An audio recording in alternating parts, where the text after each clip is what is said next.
The First Book of Samuel. 1 Samuel, chapter 1. There was a certain man from Ramathaim, a Zuphite from the hill country of Ephraim, whose name was Elkanah, son of Jeroham, the son of Elihu, the son of Tohu, the son of Zuph, an Ephraimite. He had 2 wives. One was called Hannah, and the other Peninnah. Peninnah had children, but Hannah had none. Year after year, this man went up from his town to worship and sacrifice to the Lord Almighty at Shiloh, where Hophni and Phinehas, the 2 sons of Eli, were priests of the Lord. Whenever the day came for Elkanah to sacrifice, he would give portions of the meat to his wife Peninnah and to all her sons and daughters. But to Hannah he gave a double portion, because he loved her, and the Lord had closed her womb. Because the Lord had closed Hannah's womb, her rival kept provoking her in order to irritate her. This went on year after year. Whenever Hannah went up to the house of the Lord, her rival provoked her till she wept and would not eat. Her husband, Elkanah, would say to her, "Hannah, why are you weeping? Why don't you eat? Why are you downhearted? Don't I mean more to you than 10 sons?" Once, when they had finished eating and drinking in Shiloh, Hannah stood up.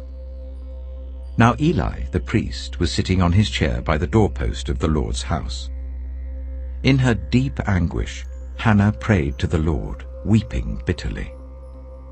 And she made a vow, saying, "Lord Almighty, if you will only look on your servant's misery and remember me, and not forget your servant, but give her a son, then I will give him to the Lord for all the days of his life, and no razor will ever be used on his head."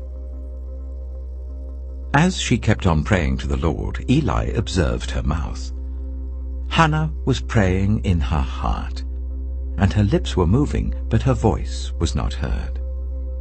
Eli thought she was drunk and said to her, "How long are you going to stay drunk? Put away your wine." "Not so, my lord," Hannah replied. "I am a woman who is deeply troubled. I have not been drinking wine or beer. I was pouring out my soul to the Lord. Do not take your servant for a wicked woman. I have been praying here out of my great anguish and grief."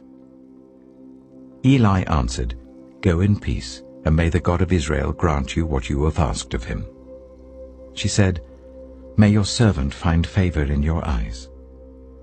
Then she went away and ate something, and her face was no longer downcast. Early the next morning they arose and worshipped before the Lord, and then went back to their home at Ramah. Elkanah made love to his wife Hannah, and the Lord remembered her. So in the course of time Hannah became pregnant and gave birth to a son. She named him Samuel, saying, "Because I asked the Lord for him." When her husband Elkanah went up with all his family to offer the annual sacrifice to the Lord and to fulfill his vow, Hannah did not go.